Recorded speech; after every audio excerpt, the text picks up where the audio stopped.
This morning, I'm installing this aggressive-looking shark fin rear diffuser for a Nissan Altima on my friend Mike's black TC.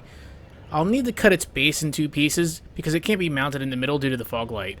This will be an easy task using a miter box. Here's what it should look like when it's done. I don't need the very middle section, so it can be discarded. I've assembled all the pieces, then removed the rearmost screws from the base here, here, and here. The reason for that is we're going to use those holes to mount the diffuser base to the bumper. Make sure the part you cut on the base is facing the middle because the diffuser fin on that side is larger. While holding the diffuser in place, I marked the holes with a Sharpie and then used the center punch on the marks. This will help prevent the drill bit from walking. I've got the holes drilled out on the passenger side and they're the same diameter as the screws. Try not to have the holes too close to the edge like what I've done here. The diffuser should look like this once it's mounted. Repeat the process on the other side, and use a ruler to make sure they're spaced evenly. I ended up doing 4.5 inches from the edge of the center fog light to the fin.